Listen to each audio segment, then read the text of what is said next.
Բայց ասեք ճապոնացիներին ո՞նց եք դա բացատրում։ Իրենք ո՞նց են հասկանում այդ հայկական պարելու առանձնահատկությունը, խորքերը, կամ ինչի եք որոշել գնալ հասնել ծագող արևի երկիր եւ իրենց հայկական երխուշտա սովորեցնել։ Գտել է դրանց լուծումները։ Ինչպես անել, որ իր տղան ամուր մեծանա, ինչպես անել, որ իր ռազմիկը ավելի պինդ լինի, ավելի լավ կռվի, ինչպես անել, որ իր աշխատողը ավելի լավ աշխատի ու չհոգնի աշխատանքի կեսից չթողնի գնա։ Սրանք իր գտած ճշմարտություններն են։ Երբեմն ես կասեմ ազգային պար, երբեմն ես կասեմ ժողովրդական պար, սրանք երկուսը համադրելի են իրար հետ, սրանք երկուսն էլ կիրառելը մեր պարերի դեպքում ճիշտ է, որովհետև դա նույն ժողովուրդն է պարում, դա մեր ազգի պարներանք։ Ու թեև մեր աղջիկներն էլ Երխուշտան այդքան շատ տեսնելուց ու տարիների փորձառությամբ կարողանում են մի, ասենք 3 տարի, 5 տարի պարած աղջիկը կարող է մի նայելով ոնց որ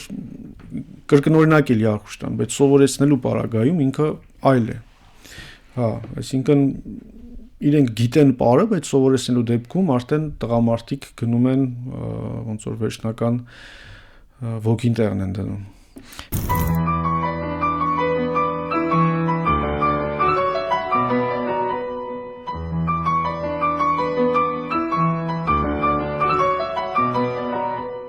Հանրային ռադիոյի եթերում Արարատյան հայրապետական թեմի ինքնություն հաղորդումն է, բարև ձեզ, ես Նոեմին եմ։ Սիրելի ունկնդիրներ, այսօր կրկին խոսելու ենք պարի մասին, ինչքան էլ խոսենք այս թեմայի մասին, միևնույն է ասելիք շատ կա, որովհետև սա մի յուրօրինակ մերան է, որը միավորում է բոլորիս։ Միավորում է ոչ միայն այս պահին շրջան մտած կամ իրար հետ երխուշտա պարող մարդկանց, այլ նաև միավորում է մեր նախնիներին, հազարավոր տարիներ առաջ ապրած այդ մարդկանց, ովքեր դարերի ընթացքում մշակել եւ այսօր մեզ են հասցրել մեր ժողովրդական եւ ավանդական պարերը։ Պարերի մասին խոսելու համար այսօր ես կրկին տաղավար եմ հրավիրել Ստեփան Թորոյանին, ով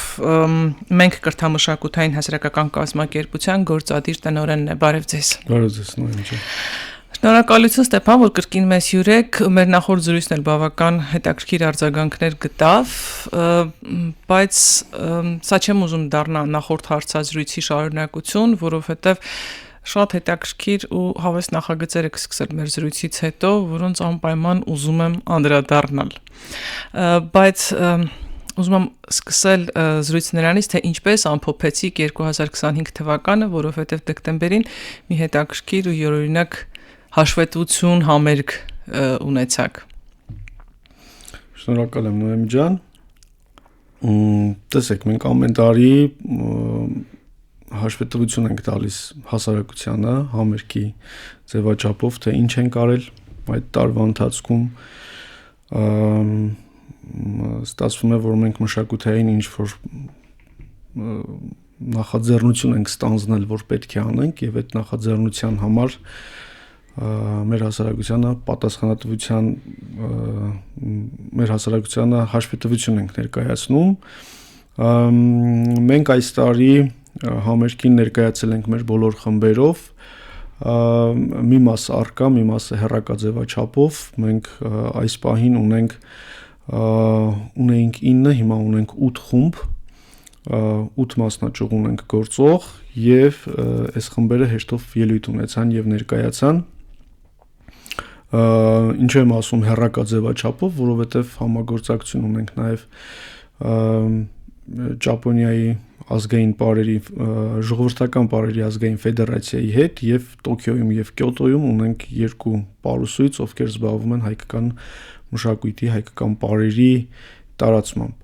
Այդ ճապոնացիներին կանդրադառնանք, որովհետև դա ինձ շատ հետաքրքիր ու առանձին մի կտոր է, դրան ուզում եմ առանձին անդրադառնանք։ Այդ 8-9 խմբերը, որոնք կան, դրանց մեջ են մտնում ճապոնականները, թե լավ, այդ 7-ը, որոնք ունեք, որտեղ են, Երևանում են բոլորը։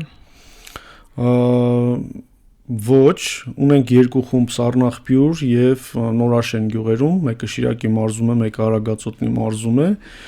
եւ ունենք Երևանում ունենք 5 խումբ։ Երևանում ունենք 5 խումբ, Ծարավաղբյուր փողոցում, Ավանում, Կոմիտասում, Կիևյան փողոցի վրա եւ 2026 թվականին նախատեսում ենք նաև այլ տեղերում ունենալ։ Հիմա աշխատում ենք եւ 2026-ը ասես վառ հույսերով մտել ենք, որ տեսնենք ինչ կկարողանանք անել ավելի ուժեղացնելու համար։ Տարիքային բավական լայն ընդգրկում ունեք։ Մեզ մոտ բոլոր ովքեր ուզում են ապրել, կարող են գալ, սկսած 6 տարեկանից, երբեմն նաև բացառություն ենք անում 5 տարեկան երեխաների ենք վերցնում, մինչև անverջ հիմա մարդիկ ունենք, ովքեր 60-ից 70-ի շուրջ գալիս են ապրել սովորելու, եւ սա շատ հետաքրքիր մի չգիտեմ, նախադեպ ասեմ, ինչ ասեմ, որ մարդիկ կյանքի այս փուլում որոշում են գալ ապրել սովորելու, ինձ թվում է ինչ որտեղ իրենց բացթողումները լրացնելու համար է։ Հա։ Դժվար չի տարիքային տարբեր խմբերի մարդկանց իրար համադրել, ասենք 6 տարեկանը եւ 60-ը, թե իրենք տարբեր խմբերով են։ Չէ, իրենք տարբեր տարիքային խմբերում են ապրում, ունենք ասենք 6-ից 11, 11-ից 15, հա, ունենք երիտասարդների խումբ եւ ունենք սիրողական խմբեր, որտեղ հիմնականում ավելի հասուն մարդիկ են հավաքվում եւ ապրում են եւ ազգային պարերի, ժողովրդական պարերի առանձնահատկությունը նաև այն է, որ ժողովուրդը հենց այդպիսինն է, այսինքն ժողովուրդը ինքը փոքրը եւ մեծն է, գերը եւ նիհարն է, բարձրահասակն ու ցածրահասակն է։ Իրանք բոլորը միասին ժողովուրդն են, որը պետք է այդ պարը միասին պարի։ Իհարկե որոշակի պարեր ունեցել ենք, որ միայն տղամարդիկ են պարել, բայց համայնքային պարերի ժամանակ ժողովուրդը բոլորը միասին են պարել եւ համայնքային պարեր շատ ունենք։ Այսինքն չնայած խմբերը առանձին են, բայց երբ որ ընդհանրական միջոցառումներ են լինում, բոլոր խմբերը իրար հետ կարող են պարել, դա խնդիր չէ։ Պարելու համար անհրաժեշտ է ունենալ, ասենք, պատրաստություն, որովհետև սովորաբար, երբ որ մարդիկ գնում են պարերի, այնտեղ դասական պարերի կանոններով են սովորում, դիրքերն են սովորում, մշակում են եւ այլն։ Մեծ հաշվով չէ, դա ժողովրդի կենցաղից բխող մի երևույթ է, ազգային պարը։ Երբեմն ես կասեմ ազգային պար, երբեմն ես կասեմ ժողովրդական պար, սրանք երկուսը համադրելի են իրար հետ, սրանք երկուսն էլ կիրառելը մեր պարերի դեպքում ճիշտ է, որովհետև դա նույն ժողովուրդն է պարում, դա մեր ազգի պարն է։ Եվ որոշակի պարեր կան, որ նախատեսված են ռազմիկների համար, ինքը ֆիզիկական որոշակի պատրաստվածություն պահանջում է, եւ եթե մարդը ռազմիկ է, ինքը ինստինկտիվ ունի այդ ֆիզիկական պատրաստվածությունը եւ իրեն հավելյալ պատրաստել պետք չէ։ Եթե կինն է պարում ռազմիկի պար կամ ուզում է պարել, ինքը պետք է դե ռազմիկի հմտություններ ունենա։ Չեմ ասում իր մարտական կամ մարտավարական հմտությունները կամ գոնե թե ֆիզիկական որոշակի նախադրյալներ պետք է ունենա, եթե ուզում է դրանք պարել։ Մեր խմբում ռազմական մի քանի պարեր, օրինակ մենք չենք սովորեցնում աղջիկներին կանանց, որովհետև դրանք տաբու են, արգելք կա որոշակի մշակութային ընկալման մեջ, թե դժվար կլինի իրենց պարել։ Երկուսն էլ, տեսեք, օրինակ Յարքուշտան կամ քաջած խաղը իրենք ռազմական պար են, եթե պետք է Յարքուշտա պարենք, ուրեմն Յարքուշտան մենք պատկերացնում ենք իրեն ուժեղ հարվածներով, ոգեղեն կռվի մեջ մտնելու պատրաստակամությամբ։ Եթե դու դա չես անում, այլ ուղղակի նմանակում ես պարը, չեղավ որ դու դա պարում ես։ Այսինքն Յարքուշտա պարի բուն առաքելությունը տղամարդկանց ավելի ուժեղ դարձնելն է, ռազմիկներին ավելի ուժեղ դարձնելն է, իրենց ոնց որ ոգեղեն պայքարի մեջ մտնելու, այդ ոգեղեն ջիղը անընդհատ մարզելու համար է ինքը ստեղծված։ Եվ եթե դու դրա համար չես մտնում այդ պարի մեջ, ուղղակի խաղարկային ինչ-որ բան ես անում, ավելի լավ է չմտնես, հենա մի մտի, ուրիշ պար պարի։ Եթե մտնում ես, լինում են դեպքեր, որ, չգիտեմ, մտնում են կամ ունենք մենք այսօր նաև կին զինվորականներ, չգիտեմ, մենք որոշել ենք, որ չէ, եթե ուզում եք Յարխուշտա սովորել կամ այլ բան սովորել, մենք ինքս չեմ սովորացնում։ Դե ամեն դեպքում տղամարդկանց էլ չես սովորացնի կանանց նազանի պարեր, չէ՞։ Այո, նույնն էլ հակառակը չենք անում։ Քաջաս խաղը օրինակ պետք է շատ թռնել, կարող է ինքը մի փոքր ավելի տանելի լինի կանանց սովորացնելու պարագայում դեպքում, բայց ամեն դեպքում ռազմական պարերը մարդուն ավելի ռազմիկ են սարքում։ Ռազմիկը մի փոքր ավելի կոպիտ է, ավելի չգիտեմ, դա տղամարդկային հոգեկերտվածք է տալիս, ավելի ոնց ասեմ, բրուտալ է սարքում։ Եթե կինը ուզում է դառնալ ավելի տղամարդկային կեցվածքով, քայլվածքով, խոսքով, հա, իրենք կարող են ռազմական պարի միջոցով դա զարգացնել, բայց եթե չէ, ուրեմն չէ։ Մենք որոշել ենք, որ ավելի լավ է կնոջը պահենք իր կանացի հոգեկերտվածքի մեջ, հա, տղամարդուն պահել իր բնական վիճակի մեջ։ Թերևս միակ բացառությունը որոշակի էլի տեսակով ելնելով այն կանանց, ովքեր ուսուցիչ են լինելու եւ ովքեր սովորեցնելու են պարել, գուցե իրենք տղաներին սովորեցնեն ռազմական պար, ինչ որ բաներ իմանալու համար գուցե սովորեն։ Տեսեք, սովորում են իրենք,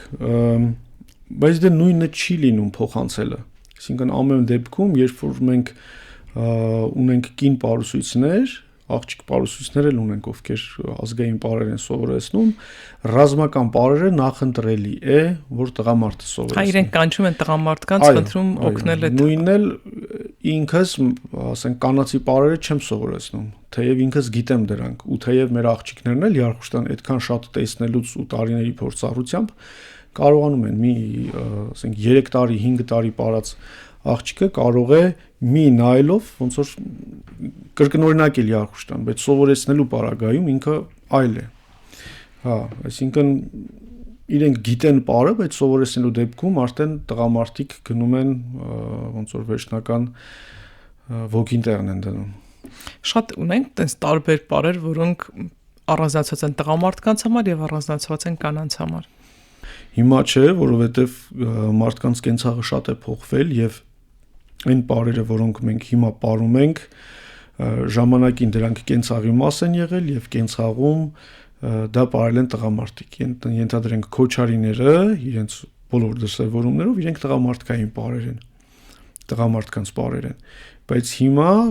կանայք քոչարիների շատ տեսակների մեջ մասնակցում են, օրինակ Կարնո քոչարիի մեջ, Սղրդի քոչարիի մեջ,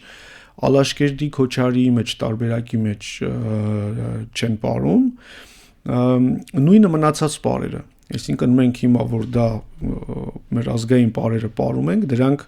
մի տեսակ իրենց բուն արմատային վիճակից կտրված են, այսինքն ժողովուրդը հիմա պարում է քրմական պար, սա արգելված է, Էջմիածին օրինակ, Էջմիածին պարը օրինակ քրմական դասի պար է, հասարակ ժողովուրդը պարում է օրինակ իշխանած պար, ասենք իշխանները դրա համար կարող էին գլուխը կտրել պարբաշի, թե դու ոնց ես համարձակվել, քրմերը կնզովեին բան կանեին, էլի ոնց որ դրանք ոնց որ ամեն մեկ իր պարն էր, ասենք հարսանեկան պարը պարում էին հարսանեկի ժամանակ, եթե դու հարսանեկան պարը պարեիր օրինակ դաշտում գործ անելուց, գոնե թե սրբապղծություն կլիներ, չէ, սրբապղծություն չէր լինի այդ պարագայում, գոնե թե բաները մեծերը կասեին թե ինչ ես անում, հա, այս քեզ հիմա պարում էլի, եւ նույնը աշխատանքային պարերը, օրինակ եկեղեցում չէին պարի քրմերը, ասենք դա աշխատավորի պարն է, իրանք դրա հետ գործ չունեն։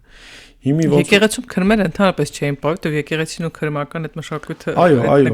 հասկանում եմ, բայց ժամանակին մենք վկայություններ ունենք, որ նաև եկեղեցականներն են պարել։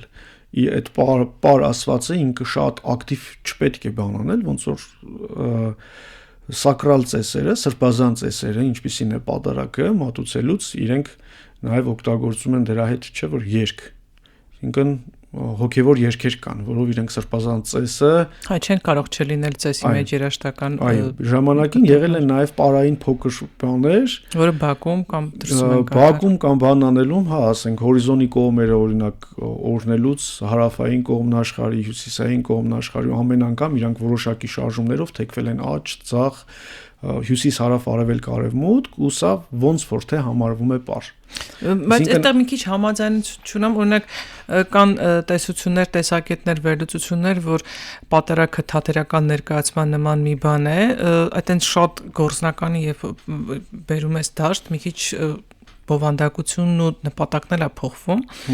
ասենք Անդաստանի կարգը համարել պարային ինչ որ մի բան, մի տեսակ չպատկերացրեցի դա ոնց պիտի անի, ինչ պարային շարժում պիտի անի քահանան Անդաստանն օրհնելիս, որպեսզի դա դիտարկենք որպես պար։ Դե հիմա Էջմիածինը մենք ոնց ենք դիտարկում պար։ Մենք ինքը նորից պար դա հիմա մեր տեսանկյունով, մեր ձայնագրած պարեղանակով, մեր բեմադրությամբ ինքը նոր դառնում է պար։ Բայց ինքը ժամանակին ծեսի մաս է եղել։ Այսինքն հիմիկվա մեր Էջմիածին պարը, որ մենք պարում ենք, որը դուք գիտեք, ինքը մոտ 3-3.5 րոպե տևողություն ունի, որովհետև պարեղանակը այդպես ենք ձայնագրել, որովհետև բեմում հարմար է այդքան պարել։ Այսինքն ինքը հարմարեցված է։ Ինչպես են արել, չգիտեմ։ Ես չգիտեմ ինչպես են արել, բայց դա ծեսի մաս է։ Միգուցե իրան 1 րոպե են արել, միգուցե իրան 10 րոպե են արել, միգուցե 15 րոպե են արել։ Դա պաշտամունքային ինչ-որ արարողակարգ է։ Հիմա նույնը պատարագը, ասենք, կարող են անել 2 ժամ, կարող են կրճատված անել ժամ ու կես եւ այլն, եւ դրանք պատարագի մեծ մասը ժողովրդին հայտնի չի, թե ինչ են անում կամ ոնց են անում, ասենք աղոթքների գերակշիռ մասը քահանան ինքն է անում։ Դե ծածուկ աղոթքներ կան, որոնք դպիրներին կամ հավատացյալների ականջների համար չեն, այլ ուղիղ Աստծո հետ հաղորդակցվելու։ Այո, հիմա նույնը պատկերացրեք քուրմը ժամանակին, որ ինչ որ բան անում, ինքը եւս անում է ու այն ժամանակ շատ ավելի անջատված էր հասարակությունը եւ այս հոգեվոր դասը եւ շատ ավելի քիչ ինֆորմացիա ունեին, տեղեկություն ունեին, թե ինչ են անում քրմերը, ուղղակի sense ապշած նայում էին ու յուրաքանչյուր շարժումը իրենց համար ինչ որ մի բան էր ու այդ մարդիկ իրենք որ անում էին, իրենք հստակ գիտեին ինչ են անում, ինչ են 6 հատ աճ գնում, 6 հատ ձախ գնում, ինչ են առաջ ու հետ գնում, ինչ են անում, սա ոնց որ այս խորհրդաբանությունը իրենց էր հայտնի եւ հիմա մեր պատկերացումով հիմիկվա պարեր իրանք մենք իրենց ուղակի որպես պար ենք պարում, ինքը հարմարեցված է մեզ, որովհետեւ մենք կենց խաղում, դա ըստ անհրաժեշտության չենք անում։ Ես օրինակ եթե գամ պարի, ինձ համար հետաքրքիր կլինի, թե այդ պարելուց ես ինչ եմ անում, հասկանամ ինչ շարժում եմ անում, խորհրդաբանությունը հասկանամ, շարժման տրամաբանությունը հասկանամ, նպատակը հասկանամ, այդ ձեր ասած ինչ եմ 2 հատ աճ գնում, մի հատ ձախ գնում։ Շատ լավ, ես ձեզ դա կասեմ, սիրով համեցեք Նոյեմի ջան, բայց ես ձեզ կասեմ, որ սա օրինակ պարել են քրմերը, այսքան են գնացել, սա է նշանակե, բայց դուք նույնը չեք կարող անել, ինչ որ ինքն էր անում։ Հա, չեմ ասում, բայց գոնե հասկանալ, ասենք, բայց իսկ դուք փորձերի ժամանակ սովորեցնելիս բացատրում եք ձեր սաներին։ Այո, իհարկե։ Նույնիսկ սիրողական խմբի համար։ Այո, սիրողական։ Դա այլևս մշակութային երևույթ է, սա այլևս գաղտնիք չէ, եւ հասարակության բոլոր շերտերը կարող են դրան հասու լինել, կարող են իմանալ, իդեպ հիմա ընդունելություն ունեք գովազդամանում, կարող են փոքրերը 6 տարեկանից մինչև անսահմանափակ կարող եք համենալ, կարող եք գրել մեր էջին, միանալ փետրվարից նոր խմբերի հավաքագրում ենք անում։ Ձեր Facebook-յան էջերը մենք, այո, Facebook եւ Instagram-ում մենք ուղղակի հայատար կամ լատինատար գրում են մենք ու մոտենում են։ Ու մոտենում են, գալիս են սովորելու պարեր ու իմանում են, թե ինչ էին այս շարժումներն անում։ Լավ, եթե երեխաների պարագայը մի քիչ պատկերացնում են, որ ծնողներն են շահագրգռված, որ իրենց երեխան ֆիզիկապես պատրաստ լինի իմանա հայկական եւ այլն։ Ուզում եմ հասկանալ մեծերի մեջ ավելի հասուն տարիքով, ձեր ասած 60 ավել տարիքով մարդկանց ինչ մոտիվացիան է բերում պարելու, մենակ ուղղակի ձեր ասած չարածը լրացնելու, թե ուրիշ ինչ-որ։ Չէ, այդքանը դա ուղղակի պաթետիկ ինչ-որ բացատրություն է, նաև կա դա, իհարկե առանց դրա էլ հնարավոր չէ, բայց մարդիկ տեսեք աշխատանքային օրից հետո, աշխատանքային շաբաթվա ընթացքում շատ լավ է, երբ որ մարդը կարողանում է մի փոքր բեռնաթափվել, ցրվել իր աշխատանքային հոգսերից, ինչու՞ չէ նաև ընտանեկան վիճակից դուրս գալ եւ առանձին ինչ որ մի միջավայր ունենա, որտեղ ինքը կարողանա որպես աշակերտ, հաճելի միջավայր, նոր մարդկանց հետ շփում, սա կազդուրիչ դեր ունի, կազդուրիչ էֆեկտ է թողնում մարդու վրա եւ իր աշխատանքային շաբաթը շատ ավելի լավն է լինում։ Մենք պարբերաբար մեր սիրողական խմբերում հարցումներ ենք անցկացում, թե ինչ է փոխվել, ինչ եք զգում եւ այլն եւ այլն։ Ու շատ լավ արձագանքներ ունենք ու հասկանում ենք, որ ճիշտ ենք անում, ինչ որ անում ենք։ Իսկ ինչ է փոխվում իրենց մեջ։ Աշխատանքային առօրյան ծրվում է, այսինքն աշխատանքի ընթացքում, երբ որ դու գիտես, որ 5 օր պետք է աշխատես, նորից եկավ զզվելի երկուշաբթին ու պետք է 5 օր աշխատես, բայց երբ որ դու գիտես, որ շաբաթվա ընթացքում ենթադրենք 3 շաբթի եւ 5 շաբթի կամ 4 շաբթի եւ ուրբաթ օրերին դու ունես sense մի հատ հաճելի տակուկ բան, ինքը sense ներսից քեզ ուժ է տալիս, որ դու աշխատես, որովհետեւ չնայած 2 շաբթի է, բայց վաղը 3 շաբթի է, վաղը 3 շաբթի երեկոյան բարի եմ գնում եմ, ծրվում եմ, իմ լավ ընկերներին եմ տեսնում, սա հուզական առումով, ֆիզիկական առումով նստակյաց կյանքը ինքը բերում է իր հետ խնդիրներ եւ պարը նաեւ ֆիզիկապես կենսաբանորեն կազդուրիչ ազդեցություն ունի մարդու մարմնի վրա, այսինքն շարժվում են, մի քիչ նյութափոխանակությունը կարգավորվում է եւ ինքը շատ նաեւ առողջարար է։ Քաղաքակրթությունը մեզ բերել է նրան, որ մենք կանայք օրինակ լվացքի համար ժամերով չեն կռանում ու տրորում հագուստով, որովհետև դրա փոխարեն կա մի բան, ոտքով ինչ-որ միտեղ գնալու համար կա տրանսպորտ եւ այլն ու բերել է նրան, որ մենք իսկապես շատ քիչ շարժուն ենք դարալ ի տարբերություն մեր նախնիների եւ շաբաթական գոնե 2-3 անգամ այդ 1-2 ժամը իսկապես շատ կարեւոր մի բան պիտի լինի։ Այո, կգաք կտեսնեք Նոյեմի ջան, եւ այսինքն բարի են գալիս 3 հիմնական գործոն առանձնացրեցինք, առաջինը դա զուտ կենսաբանական, ֆիզիկական առողջության, մարմնի կազդուրման համար, երկրորդը հոգեհուզական դաշտ ավելի կարգավորելու,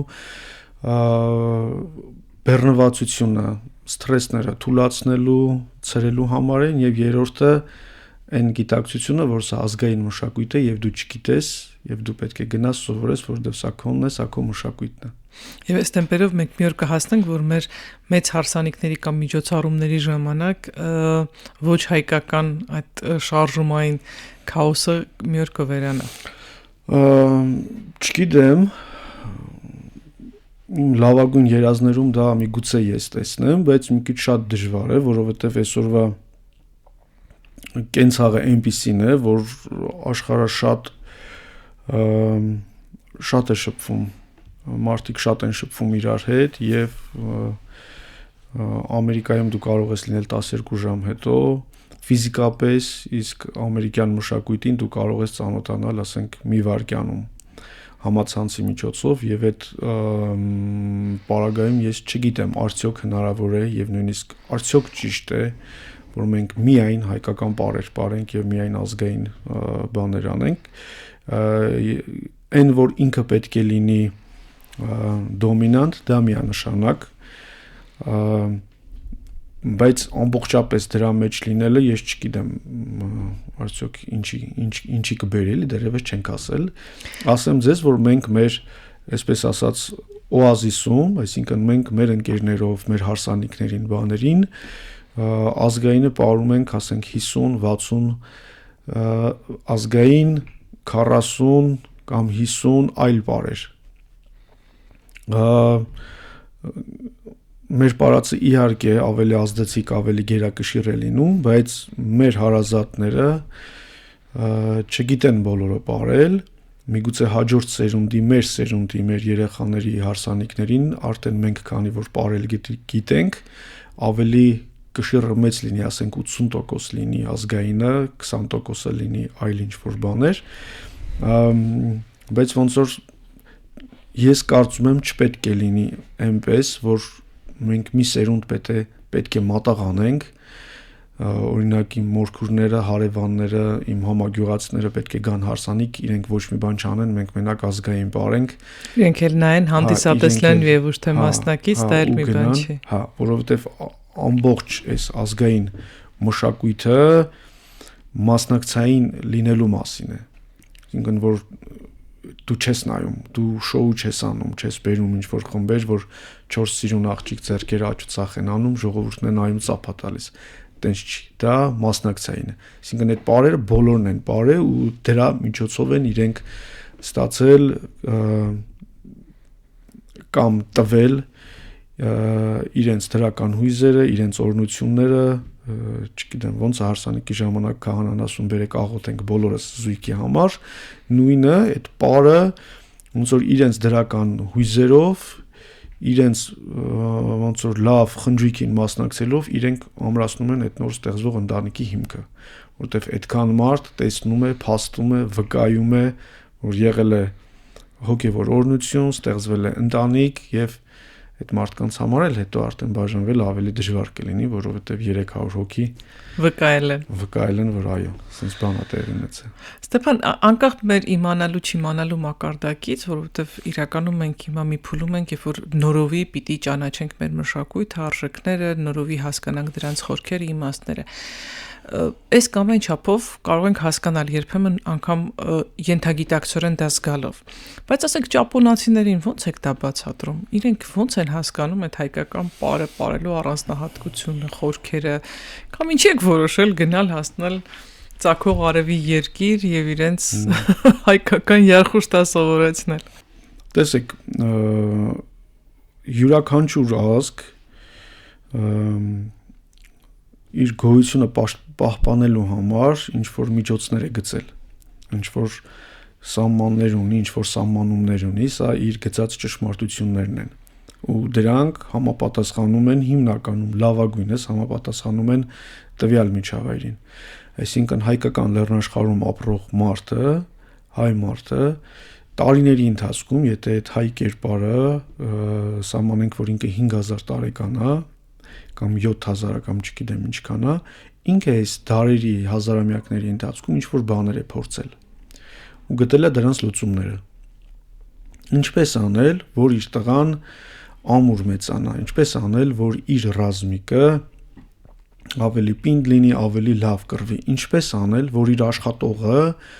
ավելի լավ աշխատի ու չհոգնի աշխատանքի կեսից չթողնի գնա։ Սրանք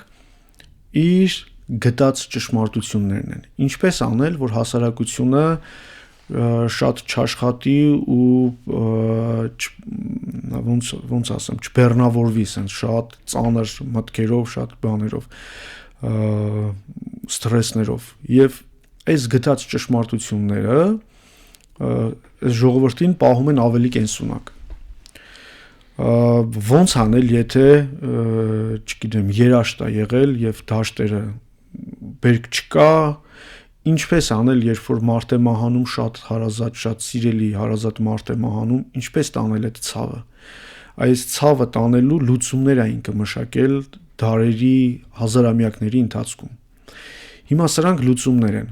Յուրաքանչյուրը որևէ մի բնակավարի, որևէ մի խնդրի լուծում է մշակութային։ Եվ երբեմն լինում է, որ ժողովուրդները կիսվում են իրար հետ այդ լուծումներով։ Որոշ բաներ կա, որ հին ազգերի գլխին եկել է, նորերի գլխին չի եկել, եւ հները կարող են նորերին ասել, որ գիտես, sense բան է գալու գլխից։ Մոդելը օգտագործի։ Այո, եթե բան է լինում, օրինակ երաշտ է լինում ու քո ընտանիքը սովից տառապում է, դու օրինակ կարաս sense բան անես։ Չգիտեմ, եթե կնոջից այդ բաժանվել ես ու դա քեզ ցավ է պատճառում, sense լուծում կա։ Եթե դու պատերազմ ես գնում ու վախենում ես այդ ընթացքում, sense լուծում կա։ Ես sense լուծումներ եմ գտել իմ 5000 տարի ես ապրել եմ։ Ու այդ լուծումներով դու կիսվում ես մյուսների հետ։ Ես կարծում սա շատ մարդասիրական մոտեցում է, երբ որ դու քո ճշմարտությունները, քո լուծումները կիսում ես մյուս ազգերի հետ եւ չես տալիս քո կեղծ լուծումները, քո կեղտով չես կիսվում մնացածի հետ, ինքը շատ մարդասիրական է։ Եվ ես կարծում եմ, որ մենք պետք է բաց լինենք մեր ճշմարտություններով աշխարհին ցույց տալու, մենք ունենք սովորեցնելու, ունենք փորձառություն եւ կարող ենք կիսվել մարդկանց հետ, ովքեր ունեն խնդիրներ եւ չունեն լուծումներ։ Սա էսպես։ Սա մեր մոտեցումն է, հիմա ճապոնացիները իրենք են կապվել մեզ հետ, Հա, եւ ասեմ, որ ճապոնացիները շատ լավ զգում են հայկական մշակույթը զգալու մակարդակում, այսինքն հայկական երաժշտությունն են իրանք լավ զգում, հայկական պարն են իրանք լավ զգում, ասենք Խաչատրյանն են իրանք նվագում, Համասյանի համար ուշքները գնում է, Կոմիտասի համար ուշքները գնում է ու իրենք շատ լավ զգում են հենց այդ զգալու պահը հայկական մշակույթը եւ հայկական պարն են իրանք շատ լավ զգում արդեն տեսակ իրենք երևի իրենց պակասում են այդ լուծումները, որ իրենք եկել են դեպի մեզ, որովհետև երբ որ իրենք մտնում են դրա մեջ, շատ լավ տանում է։ Սա այն վերլուծությունն է, որը ես անում եմ ու մտածում եմ, թե ինչու են իրենք գալիս դեպի մեզ։ Հիմա գործնականում իրենք դեռևս 1990-ականներից, 80-ականներից իրենք արևելյան մշակույթից անընդհատ բաներ են սովորում եւ կիրառում են կազմակերպությունը, որը մեզ հետ կապվել է, իրենց տեղական կազմակերպությունը կոչվում է Ժողովրդական պարերի ազգային ֆեդերացիա։ Ինքը կարծեմ պետական աջակցություն ունի շուրջ 100,000 անդամ ունի այս կազմակերպությունը, սա մեր փոքր հկները չեն էլի, ոնց որ Դե եթե հաշվենք բազմամիլիոնանոց Ճապոնիա, հա, 120 իրենց համար դա է փոքր։ Այո, 100,000 անդամ ունեն, տարբեր քաղաքներում տարբեր բաներ ունեն եւ իրենք սկզբնական շրջանում համագործակցել են ամերիկահայ պարագետ Թոմ Բոզիկյանի հետ, ով տարիներ շարունակ գնացել է եւ իրենց պարեր է սովորեցրել եւ իրենք որոշել էին, որ պետք է Հայաստանից մասնագետի հետ կապվեն եւ փորձեն այս հայկական ինչ որ նոր բան է, էլի, այսինքն հայկական տեղում մշակույթը ուրիշ ձև է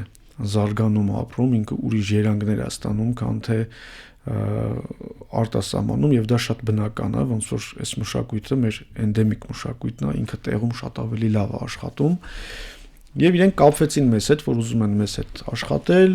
իրենք ուղարկեցին 2 պարուսույց, 2 երաժիշտ։ Ընդ որում պարուսույցներից մեկը հենց այդ ֆեդերացիայի աշխատակից չէր, այլ ինքը սենց խանդավառված մի անձ էր, Ryotaro Iton, ով ուսումնասիրում էր հայկական պարեր եւ YouTube-ում նաեւ փնտրում գտնում էր այդ պարերը, շարժումները կրկնօրինակում էր եւ իրենք 4-ով եկան։ 2 երաժիշտներից մեկը փողային գործիքներ էր նվագում էր նաև դուդուկ, զուրնա, բլուլ, արդեն նվագում էր, թե եկավ այստեղ սովորել։ Արդեն նվագում էր, բայց այստեղ նաև վարպետաց դասերի իրենց ուղարկեցինք։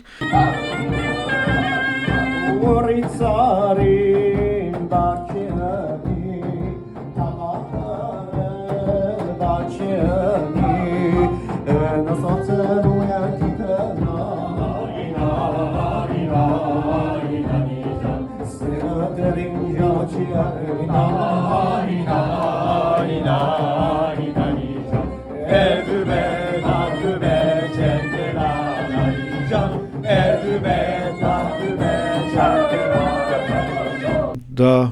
Կիշիմոտո տառուն էր եւ Yoshitomo Horikawan պարուսույցը իրենք եկել էին որ սովորեն եւ Kumazawa Yokon լարային գործիքներ էր նվագում, ջութակ էր նվագում այս բանի ընթացքում նաեւ սենց շեղվելով մենահամերգի ընթացքում իրենք ուղերձներով սենց շնորհավորում էին մենքի 13-ամյակը եւ երգում են հայերեն իրենք հայկական երաժշտություն են նվագում հայկական պարում են ու սենց համացանցում ինչ որ մի հատ մեծ աղմուկ էր բարձրացրել ճապոնացիների հայկական պարերը այն որ ասում են դրանք մերոնք են մերոնք են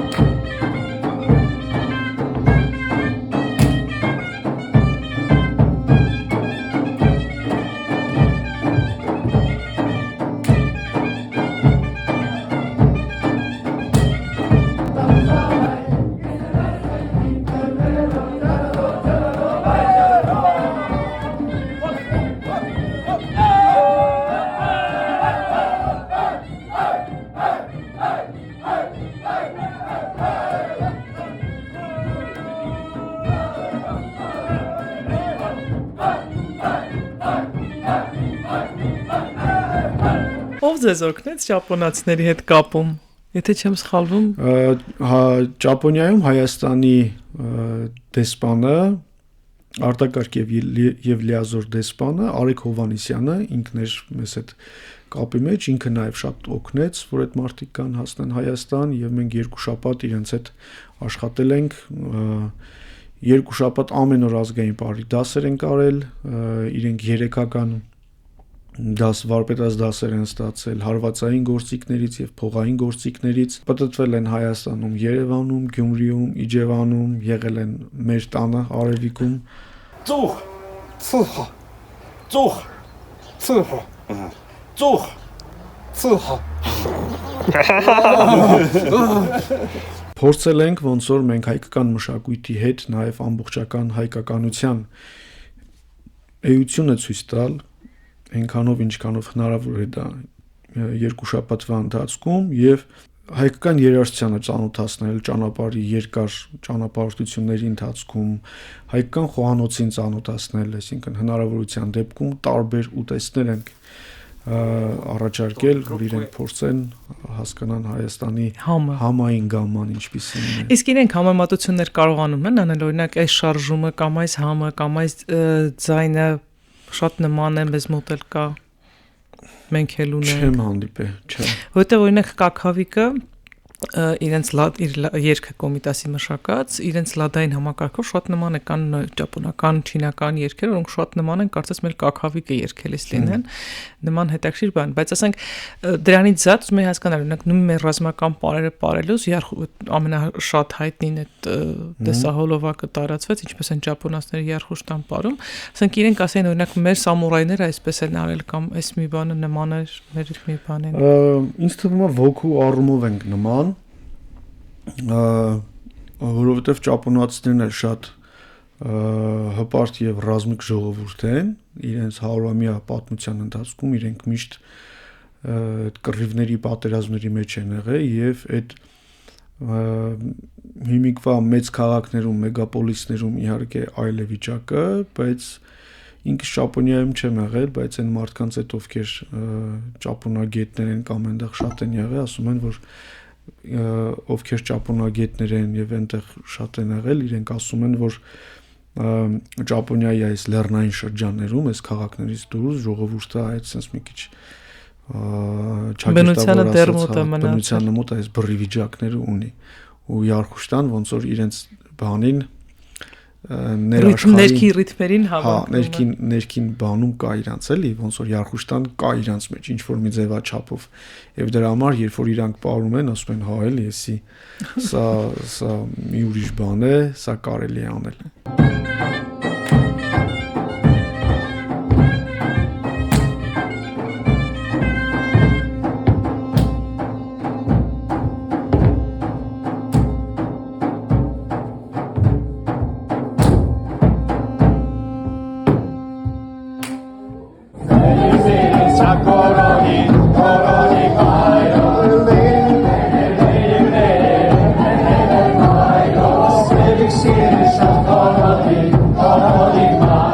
Շատ կարևոր մի նախաձեռնություն եք սկսել, որին չանդրադառնալ չեմ կարող,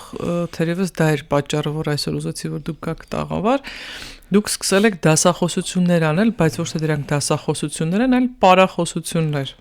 Այդ ինչ եք անում այդ պարախոսությունների ժամանակ։ Հիմա սա ոնց որ մեր նոր նախագծերից մեկն է,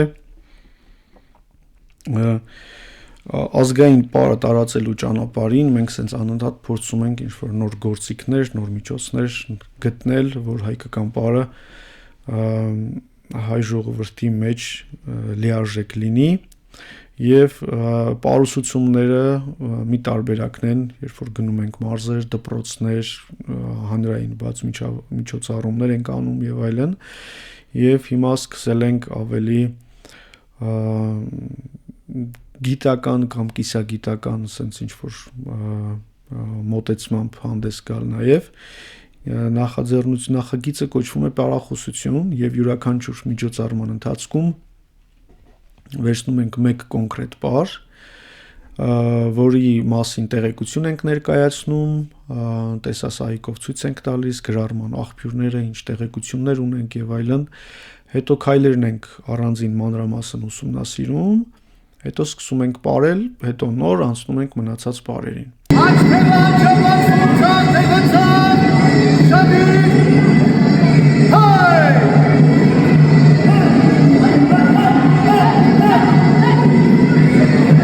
Պարերը, որ սովորացնում ենք հանրային բաց միջոցառումների ժամանակ, սրանք ուղղակի փոքր չափով պարաքայլերին ենք անդրադառնում եւ անցնում ենք ու ինքը ստացվում է, որ մենք բոլոր պարերը նույն հոգեբանությամբ ենք պարում, ասենց ասած էլի, այսինքն Օրինակ հունվարին որ պարն եք, պարի մասին եք խոսել։ Հունվարին խոսել ենք Գյովընդ պարի մասին եւ մինչ այս արել ենք Թամզարա, Յարխուշտա, Իշխանացպար, հիմա անում ենք Գյովնդը եւ այս ձևաչափով պարբերաբար որոշել ենք հրավիրել նաեւ այլ մասնակիցների, ոչ մենքից եւ հունվարին պարախոսությունը վարել է Հայարփի Անանյանը, ինքը մասունք խմբի համաղեկավարներից է, մասունքը մեր հին ասած երևի մի վերջինս 40-50 տարիների մասին է խոսքը էլի ազգային բարի խմբերից է հիմնադիրը Ռուդիկ Հարոյանն է եւ ինքը վերաբացվել է 2007 թվականին Հայարփի Անանյանի եւ Հայարփի եւ Լուսինեի կողմից եւ իրենց հետ շատ մտերիմ հարաբերությունների մեջ ենք թե մենքով եւ թե մանավանդ ես անձնապես իրար հետ 3 տարի նաեւ Ջավախքում կամավոր աշխատել ենք շատ մտերիմ ենք իրենց հետ մասունքի հետ համագործակցությունը ունի նաեւ այսպիսի տեսք նաեւ այլ բնակավարներում ենք համագործակցում եւ դե որ համագործակցության մասին գնաց նշեմ նաեւ որ մենք շատ լավ համագործակցում ենք նաեւ Կայթի հետ Արիպարի հետ ու սենց այս թիմերով պարբերաբար ոնց որ ինչ որ վարվարենքի հետ նախաձեռնություններով իրար հետ համագործակցում ենք հունվարին արել ենք Գյովնդը պարախոսել է Հայարփի Անանյանը եւ մոտ 30-40 րոպե բարի մասին ենք խոսել եւ պարն ենք սովորել եւ վերջում էլ դե այս նմանատիպ միջոցառումների ժամանակ միշտ լինում են մարդիկ ովքեր լիքը այլ բարեր գիտեն եւ վերջում սենց այս գիտական մասը միշտ ամփոփում ենք նաեւ այլ ազգային բարերով որ ավելի սենց ոգևորված գնանք դե որ հավաքվել եք հոմերակ Գյովընդ չեք բարելու չէ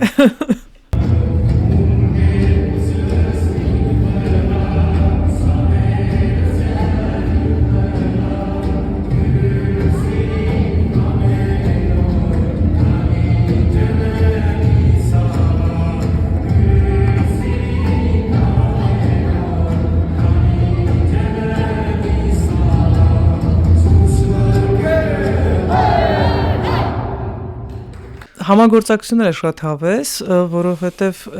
ամեն մեկը մի տեղում իհարկե իր ճակատը, իր գիծը պահում է, իր դիրքը պահում է, այո, բայց համագործակցությունը չլինի, դժվար կլինի, որովհետև հսկայական ծավալի աշխատանք կանելու եւ այդ համագործակցությունն է նաեւ որ մեզ միավորելով ավելի ուժեղ է դարձնում։ Բայց ուզում եմ հարցնել, բոլորը կարող են մասնակցել պարախոսությանը։ Այո, պարախոսությունը բաց է, բաց միջոցառում է, մեր բոլոր պարախոսություններին կարող եք գալ։ Կա ինչ-որ պարբերականություն, թե ուղղակի պետք է հետևել, թե որ օրինակ դուք հայտարարելու։ Մենք ամիսը մեկ անգամ ենք անում պարախոսությունները, սովորաբար ընտրում ենք ուրբաթ օրը եւ ուրբաթ օրը անելով ոնց որ աշխատանքային շաբաթը ազգայինով փակելու ինչ որ մի sense միտք ենք հղացել սա մեր միտքը չի Կարին խումբը արդեն 20 տարի անում է մեր պարերը եւ մենք նախագիծը երբ որ ամսվա վերջի ուրբաթորն են պարում եւ վերջի ուրբաթը մենք էլ ընտրում ենք սովորաբար երկրորդ ուրբաթը կամ երրորդ ուրբաթը նայած ինչպես է ստացվում եւ այլ միջոցառումներ են լինում եւ աշխատանքային շաբաթը հոգնածությունը ոնց որ լիցքաթափելու ազգային ուժ եւ ավիոն ստանալու միտքը ունենք։ Որտեղ եք անում։ անում ենք Արաբկիրի Սուրբ Խաչ եկեղեցու տարածքում Կոմիտաս 64 հասցեում կամ ավելի բարձր ասեմ Կոմիտասի եկեղեցու Կոմիտաս փողոցի եկեղեցու ներքևի սրահում, հա, հասկացա, այսինքն եկեղեցում չի բուն արվում, այլ դրսում էլ չի արվում դեռ, թե մի օր կգա, որ նաև դրսում կանեք։ Դե տեխնիկական առումով չգիտեմ ինչպես կլինի, դրսում հնարավոր կլինի, դա անելու համար պետք է արդեն ձայնային մեծ ձայն ապահովել, մեծ էկրան ունենալ, չգիտեմ դրսում կլինի թե չէ, ներսում հիմա ուղղակի շատ հարմար է եւ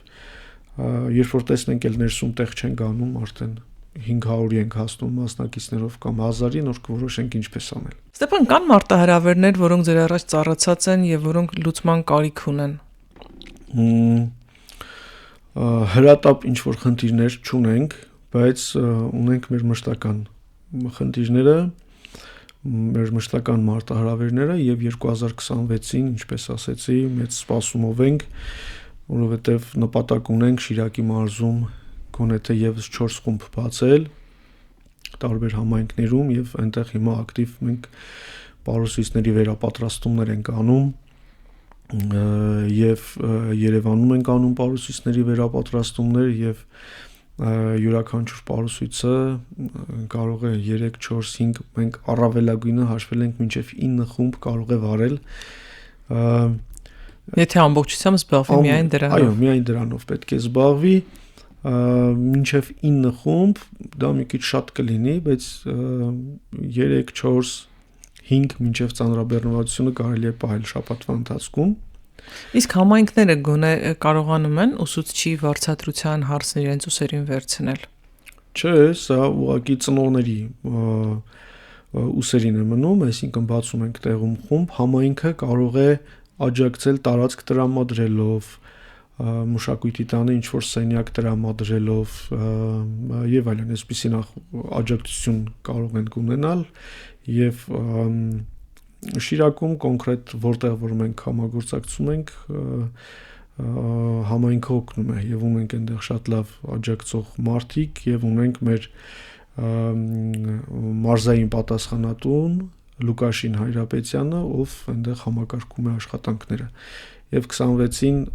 առաջնաստված փորձելու ենք 8 խումբը դարձնել 20 Շատ լավ մարտահրավեր է, ես անհամբերությամբ կսպասեմ 26 թվականի դեկտեմբերին ձեր հաշվետու համերգին, մեծ բեմ եմ պատկերացնում արդեն եւ շատ երկար ժամանակով ծրագրած համերգ Տեսնենք, առաջնաստված ինձ թվում է լավ կլինի Մաղթանքները ուղղակի հենց այնպես չեն, մաղթանքները դրանք իսկապես ցանկություններ են, որոնք պետք է վերցնել եւ իրականացնել, եւ ինքնությունը եթե ինչ որ կերպ որպես հաղորդաշար, որպես մեդիահարթակ կարող է ձեզ այդ գործում օգտակար լինել, մենք սիրով պատրաստ ենք ձեզ աջակցել։ Հուսանք հաջորդ անգամ ճապոնացիների խումբ կլինի նաեւ այստեղ եւ կլինեն այդ 20 համայնքների ներկայացուցիչներ, ովքեր իրենց անձնական փորձառությամբ կպատմեն, թե ինչ բան փոխվեց իրենց կյանքում այս 26 թվականի նոր մարտահրավերները լուծելիս։